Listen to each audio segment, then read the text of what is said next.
Welcome to Shri Rajiv Gandhi IAS academy. Friends, இந்த வீடியோவில் dead எக்ஸாமுக்கு தேவைப்படுற சைக்காலஜி கொஸ்டின்ஸ் தான் பார்க்க போகிறோம். அதாவது child development and pedagogy questions தான் பார்க்க போகிறோம். இந்த சப்ஜெக்ட்லேருந்து நமக்கு 30 கொஸ்டின்ஸ் வந்து கேட்பாங்க. ஓகே ஃப்ரெண்ட்ஸ், இந்த வீடியோ நோட்ஸ் எல்லாமே கீழே பிடிஎஃபாக டிஸ்கிரிப்ஷன் கொடுத்துருக்கோம். அதெல்லாமே நீங்கள் கிளிக் பண்ணி டவுன்லோட் பண்ணி படிக்கலாம். அதே மாதிரி நம்ம டெலகிராம் குரூப் லிங்க்மே கீழே டிஸ்கிரிப்ஷன் கொடுத்துருக்கோம். அதுலேயுமே நீங்கள் கிளிக் பண்ணி ஜாயின் பண்ணிங்க. ஓகே, சரி வாங்க பார்க்கலாம். ஃபஸ்ட்டு, எந்த ஆணையம் 6 முதல் 14 வயது குழந்தைகளுக்கு இலவச மற்றும் கட்டாய கல்வியை வலியுறுத்தியது? இதற்கான ஆன்சர் கோத்தாரி ஆணையம். இந்த கோத்தாரி ஆணையத்தை 1964 அமைத்திருந்தாங்க. 1966 இந்த ஆணையம் அவங்களுடைய ரிப்போர்ட்டை சமர்ப்பித்துட்டாங்க. இவங்க தான் 10+2+3 அப்படிங்கிற ஸ்ட்ரக்சரை நமக்கு ஃப்ரேம் பண்ணி தந்தாங்க. அதாவது இப்போ நம்ம 10ஆம் கிளாஸ் வரைக்கும் படிக்கிறோம், அடுத்தது +2 வரைக்கும் படிக்கிறோம், அடுத்தது 3 ஆண்டுகள் பிஏ அல்லது பிஎஸ்சி படிக்கிறோம். அதே மாதிரி அனைத்து நிலையிலும் கல்வியை பரிந்துரை பண்ண ஆணையம் எது அப்படின்னு கேட்டாங்கன்னா அதுவுமே கோத்தாரி ஆணையம் தான். அடுத்தது, ஹண்டர் ஆணையம் எந்த ஆண்டு அமைக்கப்பட்டது? இதற்கான ஆன்சர் 1882. ஆங்கிலேயர் ஆட்சி காலத்திலேயே இந்த ஹண்டர் ஆணையத்தை அமைத்திருந்தாங்க. இந்த ஆணையத்துடைய கவனம் எதுவாக இருந்துச்சு அப்படின்னா தொடக்க கல்வியை மேம்படுத்தணும் அப்படிங்கிறதுக்காக தான் இருந்துச்சு. அடுத்தது சேட்லர் ஆணையம். இது 1917 உருவாக்கியிருந்தாங்க. இவங்க வந்து பல்கலைக்கழகத்தை வந்து மேம்படுத்தணும் அப்படிங்கிறத தெரிவித்திருந்தாங்க. அடுத்தது பல்கலைக்கழக கல்வி ஆணையம். இது 1948-49 அந்த காலகட்டத்தில் அமைத்திருந்தாங்க. இது வந்து தரமான உயர்கல்வியை வழங்கணும் அப்படிங்கிறதுக்காக அமைக்கப்பட்ட ஆணையம். அடுத்தது, தேசிய கல்விக் கொள்கை எந்த ஆண்டு அறிமுகம் செய்யப்பட்டது? இதற்கான ஆன்சர் இவை அனைத்தும். அதாவது பார்த்தீங்கன்னா இது வரைக்கும் 3 முறை தேசிய கல்விக் கொள்கையை வந்து அறிமுகம் பண்ணியிருந்தாங்க. ஒன்று 1968, இன்னொன்று 1986, இன்னொன்று 2020. இப்போ ரீசெண்டாக 2020 இந்த தேசிய கல்விக் கொள்கையை வந்து அறிமுகம் பண்ணியிருந்தாங்க. அதை தான் புதிய கல்விக் கொள்கை அப்படின்னு நம்ம இப்போ சொல்லிட்டு இருக்கோம், நியூ எஜுகேஷன் பாலிசி. இதோடைய ஸ்ட்ரக்சர் வந்து 5+3+3+4 அப்படிங்கிற மாதிரி இருக்குது. அடுத்தது, மாவீரர் அலெக்சாண்டரின் ஆசிரியர் யார்? இதற்கான ஆன்சர் அரிஸ்டாட்டில். இதில் பாருங்கள், சாக்ரட்டிஸ் அப்படிங்கிற ஒரு கிரேக்க தத்துவ ஞானி, அவருடைய மாணவர் தான் பிளேட்டோ. பிளேட்டோவுடைய மாணவர் தான் அரிஸ்டாட்டில். அரிஸ்டாட்டிலுடைய மாணவர் தான் அலெக்சாண்டர். அடுத்தது, கல்வி உரிமை சட்டம் இந்திய அரசியலமைப்பில் எந்த சட்டப்பிரிவின் கீழ் சேர்க்கப்பட்டது? இதற்கான ஆன்சர் ஆர்டிகிள் 21A. நம்ம இது பார்க்குறதுக்கு முன்னாடி 86வது சட்ட திருத்தத்தை பற்றி கொஞ்சம் பார்த்துட்டு வந்துடலாம். 2002 ஆண்டு இந்த 86வது சட்ட திருத்தம் வந்து இயற்றியிருந்தாங்க. இது என்ன அப்படின்னா 6லேருந்து 14 வயது குழந்தைகளுக்கு இலவச மற்றும் கட்டாய கல்வியை வழங்கணும் அப்படிங்கிறதுக்காக கொண்டு வந்த ஒரு சட்ட திருத்தம் தான் இது. அதன் அடிப்படையில் 2 ஆர்டிகிள் சேர்த்துருந்தாங்க. ஒன்று ஆர்டிகிள் 21A, இன்னொன்று ஆர்டிகிள் 51Aல கே ஆக சேர்த்துருந்தாங்க.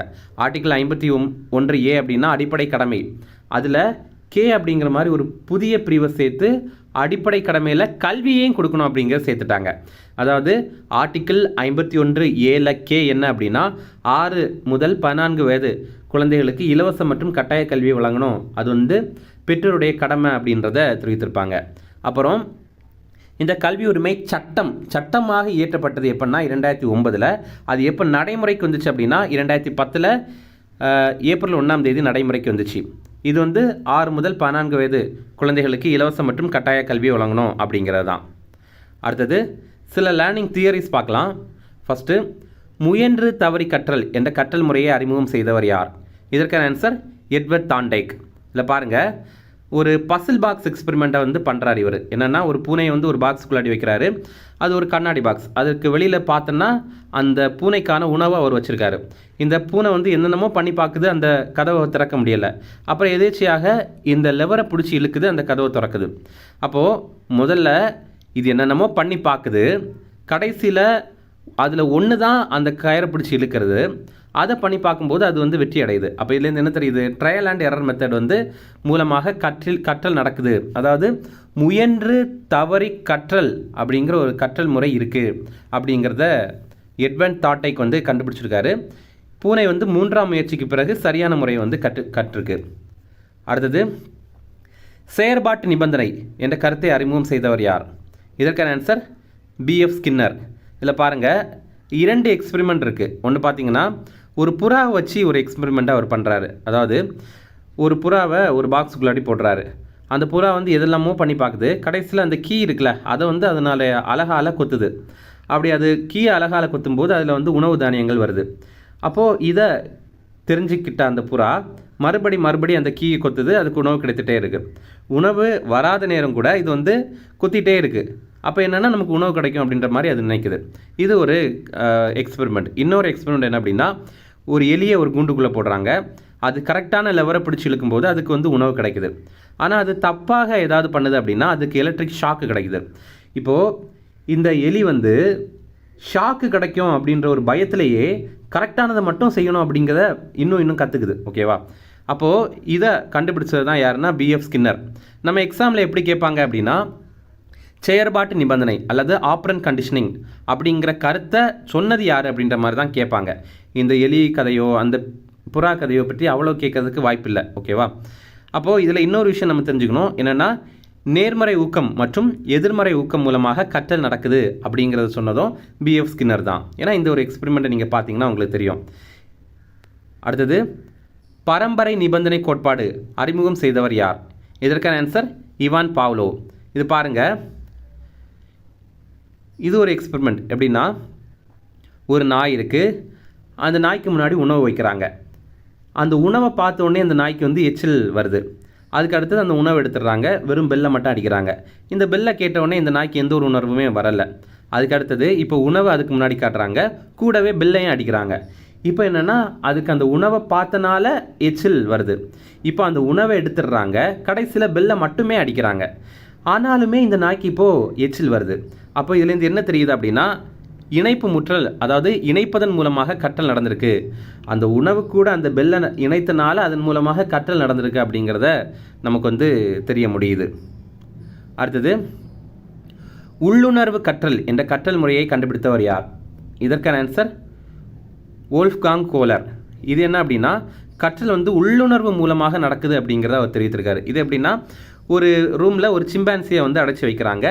ஒரு குறிப்பிட்ட தொலைவில் வந்து வாழைப்பழம் இருக்குது. இந்த ரூமில் 2 குச்சிகளும் இருக்குது. ஓகேவா? அப்போ இந்த குரங்கு என்ன பண்ணுது, அந்த வாழைப்பழத்தை எடுக்கிறதுக்காக தாவி பார்க்குது, குதிச்சு பார்க்குது. எதுவுமே பண்ணாலும் அதனால் எடுக்க முடியலை. திடீர்னு அந்த குரங்குக்கு என்ன தோணுதுன்னா, நம்ம 2 குச்சிகள் இருக்குல்ல, அதை இணைத்து அதை எடுத்து பார்க்கலாம் அப்படின்னு அதுக்கு தோணுது. அப்போ அதோடைய உள்ளுணர்விலேயே இது தோணியிருக்கு. ஓகேவா? அப்போ அது எடுத்து முயற்சி பண்ணி பார்க்குது, அதுக்கு கிடைத்துட்டு. ஓகேவா? இது அதுக்கு யாருமே சொல்லிக் கொடுக்கல, அதுக்கு உள்ளுணர்விலேயே தோணியிருக்கு. ஓகேவா? இது ஒரு விஷயம். இன்னொரு விஷயம் பார்த்தீங்கன்னா, ஒரு உயரத்தில் வாழைப்பழத்தை கட்டி தொங்க விட்டுருக்காங்க. இந்த குரங்கு வந்து குதிச்சு பார்க்குது, அதனால் எடுக்க முடியலை. ஆனால் அந்த ரூமில் வந்து 3 பாக்ஸ் இருக்குது. திடீர்னு அந்த குரங்குக்கு உள்ளுணர்வுலேயே தோணுது, அந்த பாக்ஸை நம்ம ஒன்றுக்கு மேலே ஒன்று அடக்கி போட்டு எந்திரிச்சு அதுக்கு மேலே வந்து நம்ம எடுத்து பார்க்கலாம் அப்படின்னு நினைக்குது. அந்த மாதிரி அடுக்கி போடுது, அதுக்கு மேலே ஏறுது, அது எடுக்க முடியுது. அப்போது இதுதான் உள்ளுணர்வு மூலமாக கற்றல் அப்படிங்கிறத சொல்கிறாங்க, இன்சைட் லேர்னிங் அப்படிங்கிறது. இதில் ஒரு எக்ஸாமில் கேட்டிருந்தாங்க, அந்த சிம்பான்சியோடைய பேர் என்ன அப்படின்னு கேட்டிருந்தாங்க. அதோடைய பேர் வந்து சுல்தான் அப்படிங்கிறது தான். அடுத்தது இதே மாதிரி இன்னும் சில எக்ஸ்பெரிமெண்ட். எட்வர்ட் சி தோல்மனுடைய ஒரு எக்ஸ்பெரிமெண்ட். இதில் பார்த்தீங்கன்னா, இந்த மாதிரி ஒரு மேப்புக்குள்ளாடி எலியை வந்து விடுறாங்க. அந்த எலி வந்து அந்த மேப்புக்குள்ளாடி கரெக்டாக போயிடுச்சு அப்படின்னா அந்த மேப்புடைய முடிவில் வந்து கொஞ்சம் உணவு இருக்குது.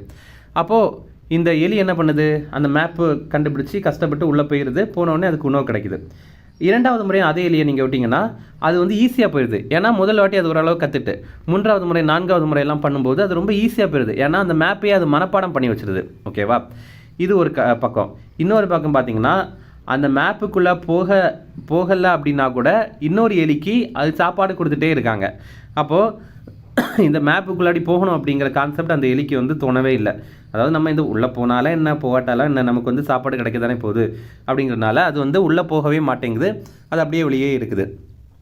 அப்போ இதில் பார்த்தீங்கன்னா, அறிவாற்றல் வரைபடம் அப்படிங்கிற கான்செப்டை இவர் இன்ட்ரடியூஸ் பண்ணுறாரு. என்னென்னா, இது ஒரு வரைபடத்தின் மூலமாக அது வந்து கற்றுக்கிட்டு போகுதுல்ல, அது வந்து சொல்லியிருக்காங்க. கூடவே மறைந்திருக்கும் கற்றல், அதாவது முதல் முறையாக அந்த எலியை அனுப்பும்போது அந்த எலி வந்து கரெக்டாக கண்டுபிடிச்சி போச்சு, அதுக்கு வந்து உணவு கிடைத்தது. 2வது முறை 3வது முறையெல்லாம் பார்த்தீங்கன்னா அதுக்கு மனதிலேயே வந்து அந்த ரூட் வந்து மனப்பாடம் ஆயிருக்கு. ஓகேவா? அப்போது அது வந்து உண்மையாகவே அந்த மேப்பை மனப்பாடம் பண்ணணும் அப்படின்னு அதை நினைக்கல. ஆனால் உணவு கிடைக்கும் அப்படிங்கிற ஒரு நோக்கத்தில் அது போச்சு. அதோடைய மனதிலேயே வந்து மறைந்திருந்து அந்த மேப்பையும் அது கற்றுருக்கு. அடுத்தது குறிக்கோட்பாடு, அதாவது ஒரு சிம்பிளையும் இதனால் ஞாபகம் வச்சுக்க முடியுதுல்ல, அதுதான் சொல்கிறாங்க. அடுத்தது ஆல்பர்ட் பண்டூராவுடைய ஒரு எக்ஸ்பெரிமெண்ட். இது போபோடால் அப்படிங்கிற ஒரு பொம்மை. இது ஒரு மிகப்பெரிய ஒரு பொம்மை. இதை நம்ம மேலே அடித்தோம் அப்படின்னாலும் அது கீழே விழாது. அப்படியே தஞ்சாவூர் பொம்மை மாதிரி அப்படியே தலையாட்டி மட்டும் நிற்கும். ஓகேவா? இது என்ன பண்ணுறாங்க அப்படின்னா, ஒரு ரூமில் இந்த போபோடாலை வந்து வைக்கிறாங்க. சில குழந்தைகள் அனுப்புகிறாங்க, ஒரு பெரிய மனிதரையும் அனுப்புகிறாங்க. அந்த பெரிய மனிதர் வந்து இந்த போபோடால் வந்து அடித்து விளையாடுறாரு. அதுக்கப்புறம் அந்த பெரிய மனிதர் இல்லாத நேரம் கூட அந்த குழந்தைங்க இந்த பொம்மையை அடித்து தான் விளையாடுறாங்க. அந்த குழந்தைங்க என்ன நினைக்கிறாங்க, இந்த பொம்மையை அடித்து தான் விளையாடணும் போல் அப்படின்னு நினச்சிட்டு அடித்து விளையாடுறாங்க. ஓகேவா? அடுத்தது இது ஒரு செட்டு. இன்னொரு செட் ஆஃப் குழந்தைங்கள் எடுக்கிறாங்க. இதே பொம்மையை வந்து வேற ஒரு ரூமில் அனுப்புகிறாங்க. அதாவது இந்த பொம்மையை வந்து வச்சுட்டு அந்த குழந்தைங்கள வேற ஒரு ரூமில் அனுப்புகிறாங்க. இப்போ என்ன பண்ணுறாங்கன்னா, ஒரு பெரிய மனிதரை அனுப்புகிறாங்க. அந்த பெரிய மனிதர் இந்த பொம்மையை அன்பாக தடவி கொடுத்து சாஃப்டாக வந்து விளையாடுறாரு. அதுக்கப்புறம் இந்த பெரிய மனிதர் இல்லை அப்படின்னாலும் அந்த குழந்தைங்க இந்த பொம்மை கூட சாஃப்டாக தடவி கொடுத்துட்டு அன்பாக தான் விளையாடுறாங்க. ஏன்னா அவங்க என்ன நினைக்கிறாங்க, இந்த பொம்மை வந்து அப்படி தான் நம்ம விளையாடணும் போல் அப்படின்னு நினைக்கிறாங்க. அப்போது இதன் மூலமாக ஆல்பர்ட் பண்டூரா என்ன சொல்கிறாருன்னா, கற்றல் வந்து கவனிப்பு மற்றும் மாதிரியாக்கம் மூலமாக நிகழுது அப்படின்னு சொல்கிறாரு.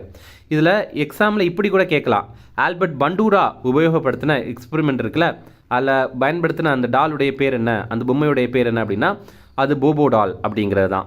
அடுத்தது லிட்டில் ஆல்பர்ட் எக்ஸ்பெரிமெண்ட். இதில் யார் இந்த லிட்டில் ஆல்பர்ட் அப்படின்னா இந்த குழந்தை தான் லிட்டில் ஆல்பர்ட். இந்த குழந்தை என்ன பண்ணுதுன்னா, முதல்ல எலி கூட விளையாடிட்டு இருக்கு. அது ரொம்ப சந்தோஷமாக இருக்குது, எந்த ஒரு பயமும் இல்லை. அதுக்கு அடுத்தது இந்த எலி கூட விளையாடாத நேரத்தில் ஒரு இரும்பு தட்டில் ஒரு சுத்தியல் எடுத்து டங்குன்னு அடிக்கிறாங்க. இந்த சத்தம் கேட்ட உடனே அந்த குழந்தை பயந்து அழுது. ஓகேவா? இது ஒரு பக்கம். அடுத்து என்ன ஆகுது அப்படின்னா, இந்த எலி கூட விளையாடிட்டு இருக்கு. அதே நேரம் இந்த குழந்தைகிட்ட இதே மாதிரி ஒரு மெட்டல் ராடை எடுத்து சுத்தியலில் வந்து டங்குன்னு அடிக்கிறாங்க. அப்போ அடித்த உடனே இந்த குழந்தைக்கு பயம் வருது. அடுத்து என்ன ஆகுது, இந்த எலியை பார்த்தாலே இந்த குழந்தைக்கு வந்து பயம் வருது. இதுதான் லிட்டில் ஆல்பர்ட் எக்ஸ்பெரிமெண்ட் அப்படின்னு சொல்கிறாங்க. இதை பண்ணது யாருன்னா ஜான் பி வாட்சன். இவர் தான் நடத்தைவாதத்தின் தந்தை, ஃபாதர் ஆஃப் பிஹேவியரிசம். ஃப்ரெண்ட்ஸ், நம்ம ராஜீவ்காந்தி ஐஏஎஸ் அகாடமியில் தமிழ்நாடு எஸ்ஏ எக்ஸாமுக்கான புதிய டெஸ்ட் சீரிஸ் வந்து ஸ்டார்ட் பண்ணியிருக்கோம். நீங்கள் எஸ்ஏ எக்ஸாம் ப்ரிப்பேர் பண்ணுறீங்க அப்படின்னா உங்களுக்கு கண்டிப்பாக இது யூஸ்ஃபுல்லாக இருக்கும். ஸ்க்ரீனில் தெரியிற நம்பருக்கு நீங்கள் கால் பண்ணி இதில் ஜாயின் பண்ணிக்கலாம். அதே மாதிரி நீங்கள் டிஎன்பிஎஸ்சி எக்ஸாம் ப்ரிப்பேர் பண்ணுறீங்க அப்படின்னா நம்ம இன்ஸ்டியூட்டில் ப்ரிலிம்ஸ் மற்றும் மெயின்ஸ் எக்ஸாமுக்கான கிளாஸ் வந்து சேர்த்தே நடத்துகிறோம். இது பார்த்தீங்கன்னா ஆன்லைன் கிளாஸும் இருக்குது, ஆஃப்லைன் கிளாஸும் இருக்குது. இது சம்மந்தமாக உங்களுக்கு ஏதாவது தகவல் தரணும் அப்படின்னா ஸ்க்ரீனில் தெரியிற நம்பருக்கு கால் பண்ணி பேசிக்கலாம். அடுத்தது, குழந்தை பள்ளி என்ற கருத்தை அறிமுகம் செய்தவர் யார்? இதற்கான ஆன்சர் ஃப்ரூபெல். பார்த்தீங்கன்னா ஃப்ரெட்ரிச் ஃப்ரூபெல். இவர் என்னென்னா கிண்டர் கார்டன் அப்படிங்கிற சிஸ்டத்தை கண்டுபிடித்ததே இவர் தான். அதாவது நமக்கு இப்போது 1ஆம் கிளாஸுக்கு முன்னாடி யூகேஜி, ப்ரீகேஜி, எல்கேஜின்லாம் இருக்குல்ல, அதை கண்டுபிடித்ததே இவர் தான். அதே மாதிரி கல்விக்கான விளையாட்டு பொருட்களை வடிவமைத்தவருமே இவர் தான். அடுத்தது, தலை, இதயம், கை மூலமாக முழுமையான கல்வி வளர்ச்சியை வலியுறுத்தியவர் யார்? இதற்கான ஆன்சர் பெஸ்டலோசி. பெஸ்டலோசி என்ன சொல்கிறார் அப்படின்னா, ஆரம்ப கல்வியில் தாயுடைய பங்கு ரொம்ப முக்கியம், அன்பும் பரிவும் கல்வியில் முக்கியம் அப்படிங்கிறத தெரிவிக்கிறாரு. அடுத்தது, குழந்தை நல்லவனாக தான் பிறக்கிறான் என்று கூறியவர் யார்? இதற்கான answer Jean Jacques Rousseau. Jean Jacques Rousseau என்ன சொல்கிறார் அப்படின்னா, இயற்கையுடன் இணைந்த கல்வியை வந்து வலியுறுத்தியிருக்காரு. அடுத்தது, கல்வி என்பது வாழ்க்கைக்கு முன்னேற்பாடு அல்ல, வாழ்க்கையே என்றவர் யார்? இதற்கான answer John TV. John TV வந்து ஜனநாயக வகுப்பறை வேணும் அப்படிங்கிறத வலியுறுத்திருக்காரு. அதாவது இப்போ நம்ம நிறைய இடங்களில் பார்த்தீங்கன்னா ஆசிரியர் சொல்கிறத மாணவர்கள் கேட்டுட்டு கீழ்ப்படிந்துட்டு அப்படியே தான் இருக்கணும். ஆனால் ஜான் டிவி என்ன சொல்கிறார் அப்படின்னா, மாணவர்களுக்கும் பேசுகிறதுக்கான உரிமை வேணும், அவங்களுடைய விருப்பங்களும் அங்கே நிறைவேறணும் அப்படிங்கிறத சொல்கிறாரு. அடுத்தது, கல்வி உயர்நிலை வகுப்பின் ஆதிக்கத்தை கட்டுப்படுத்தும் கருவி மற்றும் வர்க்க விழிப்புணர்வு என்று கூறியவர் யார்?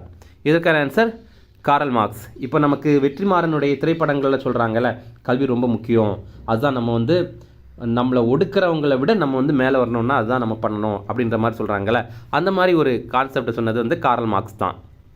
அடுத்தது, குழந்தைகள் சுற்றுச்சூழலோடு தொடர்பு கொள்ளும்போது அறிவை உருவாக்குகின்றனர் என்று கூறியவர் யார்?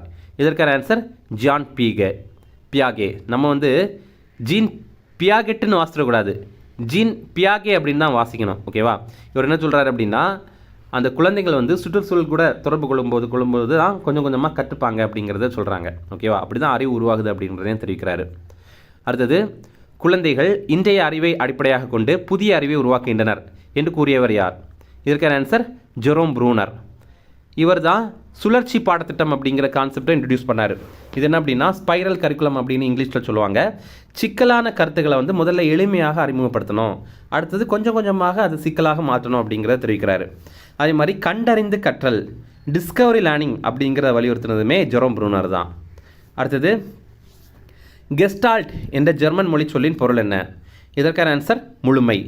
அதாவது இதில் என்ன சொல்கிறாங்கன்னா, கற்றல் அப்படிங்கிறது தனித்தனி கூறுகளாக இல்லாமல் முழு சூழ்நிலையை பார்க்கும்போது தான் புரியும் அப்படிங்கிறத சொல்கிறாங்க. இப்போ வந்து நம்ம ஒரு செல் பற்றி ஒரு மாணவர்களுக்கு சொல்கிறோம் ஃபஸ்ட் டைம் அப்படின்னா, நம்ம செல்லுனா என்ன, செல்லில் மைட்டோகாண்ட்ரியா இருக்குது, அது இருக்குது, இது இருக்குது அப்படின்னு சொல்கிறத விட, நம்ம உடம்பு இருக்குது, நம்ம உடம்பு எல்லாமே ஆர்கன்ஸ்னால மேடாக இருக்குது, இந்த ஆர்கன்ஸ் எல்லாமே செல்லுனால மேடாக இருக்குது, நம்ம இப்போ அந்த செல்லை தான் பார்க்க போகிறோம் அப்படின்னு சொல்லும்போது அவங்களுக்கு இன்னும் தெளிவாக புரியும். ஓகேவா? அப்போது இதில் கெஸ்டால்ட் ஸ்கூல் ஆஃப் எஜுகேஷன் அப்படின்னு ஒரு சிஸ்டம் வந்து முன்னாடி இருந்துச்சு. அப்போ அதில் வந்து முக்கியமாக 3 பேர் இருந்தாங்க. ஒருத்தர் வந்து வெர்த்தைமர், இன்னொருத்தர் காஃப்கா, இன்னொருத்தர் வந்து கோலர். ஓகேவா? வெர்த்தைமர், காஃப்கா, கோலர். அப்போ இவங்க 3 பேருடைய பேருமே ரொம்ப முக்கியமானது தான். அடுத்தது, மாஸ்லோ மனித தேவைகளின் படிநிலைகளை எத்தனை கட்டமாக பிரிக்கிறார்? இதற்கான ஆன்சர் 5. இப்போது நமக்கு என்ன வேணும் அப்படிங்கிறது தான் இது. ஓகேவா? ஃபஸ்ட்டு பார்த்தீங்கன்னா ஒரு மனிதனுக்கு என்ன வேணும்? உணவு, உடை, இருப்பிடம். அதுதான் ஃபஸ்ட்டு. அதுதான் ஃபிசியாலஜிக்கல் நீட் அப்படின்னு சொல்கிறாங்க. இது கிடைத்துட்டுன்னு வச்சிங்களேன், அடுத்து நம்ம என்ன பார்ப்போம்? நமக்கு பாதுகாப்பு வேணும், அதே மாதிரி நமக்கு ஆரோக்கியம் வேணும் அப்படின்னு பார்ப்போம்.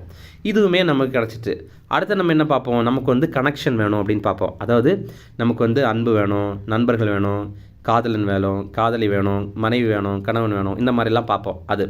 இதுவும் நமக்கு கிடைச்சிட்டு அதுக்கப்புறம் நம்ம வந்து மரியாதை வேணும் அப்படின்னு பார்ப்போம். இதுதான் எஸ்டீம் அப்படின்னு சொல்கிறாங்க. இவ்வளவும் கிடச்சிட்டு ஓகேவா? நீங்கள் வந்து ஒரு ரஜினிகாந்த் எடுத்துங்க அல்லது இளையராஜா எடுத்துங்க, இந்த மாதிரி இவங்களுக்கு இதெல்லாமே கிடைத்திருக்கும் தானே. அடுத்தது என்னன்னா, நம்ம யார் அப்படிங்கிறத அவங்க பார்ப்பாங்க. நான் எதுக்காக இந்த பூமியில் வாழ்ந்துட்டுருக்கேன், நான் என்ன பண்ணணும் அப்படிங்கிறத அவங்க பார்ப்பாங்க. இதுதான் செல்ஃப் ஆக்சுவலைசேஷன் அப்படிங்கிறது. இந்த ஒரு படிநிலைகளை நமக்கு தந்தது யாருன்னா மாஸ்லோ அப்படிங்கிறவர் தான். அடுத்தது, உயர் சாதனையாளர்கள் பெரும்பாலும் எந்த தேவைகள் கொண்டவர்கள்? இதற்கான ஆன்சர் சாதனை தேவைகள். அதாவது மெக்லிலாட் என்ன சொல்கிறாருன்னா, மனிதர்களுக்கு 3 வகையான தேவைகள் இருக்கும். ஒன்று வந்து நீட் ஃபார் பவர், அதாவது அதிகார தேவை இருக்கும் அப்படின்னு சொல்கிறாங்க. அது என்னென்னா, நான் பெரிய பணக்காரன் ஆகணும், அல்லது நான் பெரிய ஒரு அரசியல்வாதி ஆகணும், நான் பெரிய அதிகாரி ஆகணும் அப்படின்ற மாதிரி ஒரு அதிகாரம் அவங்களுக்கு தேவைப்படுறது. இது ஒரு தேவை. இன்னொன்று பார்த்திங்கன்னா இணைவு தேவை, அதாவது நீட் ஃபார் அப்ளியேஷன்.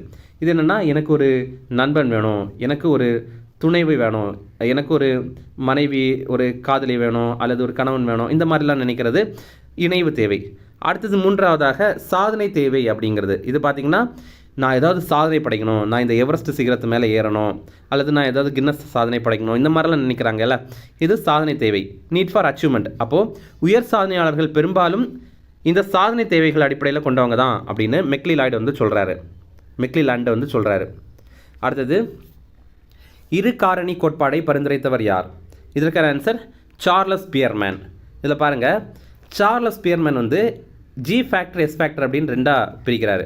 அதாவது இப்போ மாணவர்கள் எடுத்துட்டிங்க அப்படின்னா, தமிழ், இங்கிலீஷ், மேக்ஸ், அப்புறம் சயின்ஸ், சோஷியல், இந்த மாதிரி 5 சப்ஜெக்ட் இருக்குன்னா, எல்லாருக்குமே ஜி ஃபேக்டர் என்னென்னா, அவங்க எல்லாருமே இதில் படிப்பாங்க, ஓரளவுக்கு ஸ்கோர் பண்ணுவாங்க. அதுதான் அவங்களுடைய ஜி ஃபேக்டர். ஆனால் அந்த மாணவர்களில் சிலர் வந்து சூப்பராக பாட்டு போடுவாங்க, சிலர் வந்து சூப்பராக எக்ஸ்பெரிமெண்ட் பண்ணுவாங்க, சிலர் வந்து சூப்பராக டான்ஸ் ஆடுவாங்க. இதுதான் எஸ் ஃபேக்டர் அப்படின்னு சொல்கிறாங்க. ஓகேவா? ஓகே, அதுதான் அவங்களுடைய ஸ்பெசிஃபிக் ஃபேக்டர், அது மட்டும் அவங்களுடைய சிறப்பு அப்படிங்கிறத சொல்கிறாங்க. அடுத்தது, பர்சனாலிட்டி டைப். மனிதர்கள் என்ன மாதிரிப்பட்ட பர்சனாலிட்டி உள்ளவங்க அப்படிங்கிறது தான் இது. இதில் பார்த்தீங்கன்னா நிறைய கான்செப்ட் இருக்குது. நம்ம முதல் முறையாக ஹிப்போக்ராட்டிஸுடைய மனோபாவ கோட்பாடு தான் பார்க்க போகிறோம். இதில் என்னென்னா, ஃபஸ்ட்டு பார்த்தீங்கன்னா மனிதர்களை அவர் 4ஆக பிரிக்கிறாரு. இதில் நீங்கள் எந்த கேட்டகரி அப்படிங்கிறத கண்டிப்பாக கமெண்ட்ஸில் சொல்லுங்கள். இதில் நீங்கள் எந்த கேட்டகரி அப்படிங்கிறத வச்சு பார்த்தீங்கன்னா உங்களுக்கு இன்னும் ஈஸியாக புரியும். ஃபஸ்ட்டு மெலங்காலிக். இவங்க எப்படி இருப்பாங்க அப்படின்னா, ரொம்ப கவலைப்பட்டுட்டு, எதுக்கெடுத்தாலும் ஒரு மாதிரி யோசிச்சுட்டு, அதுக்கப்புறம் பயந்துட்டு அந்த மாதிரி இருப்பாங்க. அப்படின்னா அவங்க வந்து மெலாங்காலிக். அடுத்தது கோலரிக். இவங்க வந்து எப்போவுமே ஆக்டிவாக இருப்பாங்க, எனர்ஜெட்டிக்காக இருப்பாங்க, அதே மாதிரி அவங்க சம்மந்தமாக இருப்பாங்க. அதாவது நான் தான் முக்கியம் அப்படின்ற மாதிரி ஒரு மைண்ட் செட்டில் இருப்பாங்க. அவங்க கோலரிக். அடுத்தது சாங்குயின். இவங்க எப்படின்னா, நல்லா விளையாட்டாக இருப்பாங்க, கூடவே மனிதர்கள் கூட வந்து நல்லா பேசி பழகி, அவங்களுக்கு வந்து நிறைய பேருன்னா பிடிக்கும், ஆளுங்க கூட பழகுறதெல்லாம் பிடிக்கும். அது வந்து சாங்குயின். அடுத்தது பிளிக்மேட்டிக். இதில் பார்த்தீங்கன்னா ரொம்ப அமைதியாக இருப்பாங்க, யோசிச்சுட்டே இருப்பாங்க, அதுக்கப்புறம் வந்து அவசரப்பட்டு பேச மாட்டாங்க, ரொம்ப கண்ட்ரோல்டாக இருப்பாங்க, உயர்ந்த சிந்தனை கொண்டிருப்பாங்க. இந்த மாதிரி இருக்கவங்க பிளிக்மேட்டிக். ஓகேவா? இதில் ஹிப்போக்ராட்டஸ் என்ன பண்ணுறாருன்னா, நம்ம உடம்புல இருக்க 4 திரவங்களை வைத்து இதை இணைக்கிறாரு. அவர் சாங்குவின் அப்படிங்கிற கேரக்டர் வந்து பிளட்டு கூட இணைக்கிறாரு, ரத்தத்து கூட இணைக்கிறாரு. கோலரிக் அப்படிங்கிறத எல்லோ பைல், அதாவது நம்ம பித்த நீர் இருக்குல்ல அது கூட வந்து இணைக்கிறாரு. அப்புறம் பிளிக்மேட்டிக் அப்படிங்கிற கேரக்டரை பிளிகம் கூட இணைக்கிறாரு. இது வந்து நம்ம சளி இருக்குல்ல அதுதான் அப்படின்னு நினைக்கிறாரு. அப்புறம் மெலங்கலிக் அப்படிங்கிறதுக்கு பிளாக் பைல் அப்படிங்கிறத இணைக்கிறாரு. நமக்கு உடம்புல பிளாக் பைல் அப்படிங்கிற ஒன்று கிடையாது, ஆனால் அவர் வந்து சும்மா இணைக்கணுமே அப்படிங்கிறதுக்காக இந்த பிளாக் பைலையும் இணைக்கிறாரு. ஓகேவா? அப்போது இது நம்ம எதுக்கு பார்க்குறோம் அப்படின்னா, உடம்பில் இருக்கிற இந்த ஃப்ளூயிட் கூட நம்ம கேரக்டரை இணைத்தது யார் அப்படிங்கிறத எக்ஸாமில் கேட்டிருக்காங்க. அது ஹிப்போக்ராட்டிஸ் தான். ஓகே, அடுத்தது கிரெட்ஸ்மர். இவர் வந்து மனிதர்களுடைய உடல் வாக வைத்தே அவங்க என்ன கேரக்டர் அப்படிங்கன்னு கண்டுபிடிக்கலாம்னு சொல்கிறாரு. ஃபஸ்ட்டு பாருங்கள், பிக்னிக். இவங்க எப்படி இருப்பாங்களாம் அப்படின்னா குண்டாக இருப்பாங்க. இவங்க எப்படி இருப்பாங்களான்னா எல்லாருக்கிட்டையும் ஈஸியாக பழகி பேசி அந்த மாதிரி அடுத்தவங்களுக்கு உதவி பண்ணுற மாதிரி இருப்பாங்க அப்படின்னு சொல்கிறாங்க. அடுத்தது ஏஸ்தனிக். இவங்க எப்படி இருப்பாங்கன்னா ரொம்ப ஒல்லியாக இருப்பாங்க, ரொம்ப நீளமாக இருப்பாங்க, அதாவது உயரமாக இருப்பாங்க. இவங்க எப்படி இருப்பாங்கன்னா ரொம்ப ஷையாக இருப்பாங்க, யாருக்கிட்டையும் அவ்வளோ பேச மாட்டாங்க, எப்போவுமே தனிமையாக இருப்பாங்க. இந்த மாதிரி இருக்கவங்க தான் ஏஸ்தனிக். அடுத்தது அத்லெட்டிக். அத்லெட்டிக் அப்படின்னா விளையாட்டு வீரருடைய உடம்பு மாதிரி இருக்கும் இவங்களுக்கு. இவங்க எப்படி இருப்பாங்க அப்படின்னா எப்போவுமே எனர்ஜெட்டிக்காக இருப்பாங்க. அதே மாதிரி எந்த ஒரு சுச்சுவேஷன் அப்படின்னாலும் அதை வந்து சமாளிச்சிருவாங்க. அந்த மாதிரி இருக்கவங்க தான் அத்லெட்டிக் அப்படின்னு சொல்கிறாங்க. அடுத்தது ஷெல்டன். இவருமே இதே மாதிரி தான் சொல்கிறாரு, ஆனால் பேர் தான் வேறு. எண்டோமார்ஃப், மீசோமார்ஃப், அப்புறம் எக்டோமார்ஃப் அப்படின்னு அவர் மூணாக பிரிக்கிறாரு. எண்டோமார்ஃப் அப்படின்னா குண்டாக இருக்கிறவங்க. இவங்க வந்து ரொம்ப ரிலாக்ஸாக இருப்பாங்க, எல்லோரும் கூட ஈஸியாக பேசி பழகுவாங்க, அதே மாதிரி ரொம்ப அமைதியாக இருப்பாங்க, அவங்க எண்டோமார்ஃப். அடுத்தது மீசோமார்ஃப். இவங்க வந்து மஸ்குலராக இருப்பாங்க, இவங்க விளையாட்டு வீரர் மாதிரி தான் இவங்களுடைய உடம்பு இருக்கும். இவங்க பார்த்திங்கன்னா ஆக்டிவாக இருப்பாங்க, அதே நேரம் கோமாகவும் இருப்பாங்க, இந்த மாதிரி இருக்காங்க. அடுத்தது எக்டோமார்ஃப். இவங்க வந்து ஒல்லியாக இருப்பாங்க, அதே மாதிரி உடம்புல பெருசாக மசில்ஸ்லாம் இருக்காது.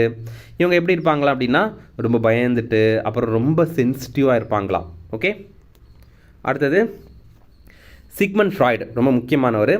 இவர் என்ன சொல்கிறார் அப்படின்னா மனிதர்களுக்கு எல்லா மனிதனுக்குமே 3 இருக்கும். ஒன்று இட்டு, இன்னொன்று ஈகோ, அடுத்தது சூப்பர் ஈகோ அப்படிங்கிறது தான். இப்போ இதில் ஈகோ அப்படிங்கிறத நீங்கள் தப்பாக நினச்சிடக்கூடாது. ஈகோ அப்படிங்கிறது தான் நீங்கள், அதாவது ரியாலிட்டி. இட் அப்படின்னா என்னென்னா நம்ம கெட்ட மனசாட்சி அப்படின்னு சொல்கிறோம்ல, அதுதான். நமக்கு திடீர்னு ஒன்று பண்ணணும் அப்படின்னு நமக்கு தோணும். நமக்கு கோல்டாக தான் இருக்குது அப்படின்னு நமக்கு தெரியும், ஆனால் ஐஸ்கிரீம் வண்டி பார்த்த உடனே திடீர்னு நம்ம உள்ளுணர்வில் போய் ஐஸ்கிரீம் சாப்பிடலாம் அப்படின்னு தோணும். ஓகேவா? அதுதான் இட் அப்படிங்கிறது. ஓகேவா? அதுவே சூப்பர் ஈகோ அப்படிங்கிறது நல்ல மனசாட்சி. நமக்கு ஐஸ்கிரீம் சாப்பிடுவோம் அப்படின்னு தோணும் போதே நம்ம நல்ல மனசாட்சி என்ன சொல்லும், இல்லை வேண்டாம்ப்பா சொன்னால் கேளு, ஏற்கனவே உனக்கு வந்து கோல்டு இருக்குது, இன்னும் நீ ஐஸ்கிரீம் சாப்பிட்ட அப்படின்னா உனக்கு வந்து கண்டிப்பாக இன்னும் சிவியராகும், உனக்கு பிரச்சனை அதிகமாகும் அப்படிங்கன்னு சொல்கிறது தான் சூப்பர் ஈகோ. ஓகே, அப்போ இதில் பாருங்கள், இல்லை ஈகோ அப்படிங்கிறத நீங்கள் இட்டு சொல்கிறத கேட்குறீங்களா, சூப்பர் ஈகோ சொல்கிறத கேட்குறீங்களா அப்படிங்கிறது உங்கள் கையில் தான் இருக்குது. அடுத்தது காரல் ஜங். இவர் வந்து சிக்மண்ட் ஃப்ராய்டு சொன்ன மாதிரியே தான் சொல்கிறாரு, ஆனால் சிக்மண்ட் ஃப்ராய்டு வந்து சொன்னதுக்கு வேற ஒரு பேர் சொல்கிறாரு. நம்ம வந்து செல்ஃப் அப்படின்னா நம்ம, ஷேடோ அப்படின்னா நம்ம கெட்ட மனசாட்சி. ஓகேவா? ஷேடோ சொல்கிறத கேட்கக்கூடாது அப்படிங்கிறத சொல்கிறாரு.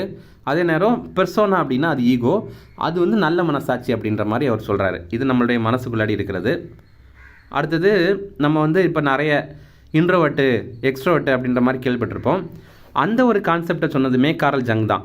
இன்ட்ரோவர்ட் அப்படின்னா என்ன, யாரு கூடயும் அவ்வளோ பேச மாட்டாங்க, ஆனால் நல்லா ஆழ்ந்து யோசிப்பாங்க, நிறைய புத்தகங்கள் படிப்பாங்க, அந்த மாதிரி இருக்கிறது இன்ட்ரோவர்ட்.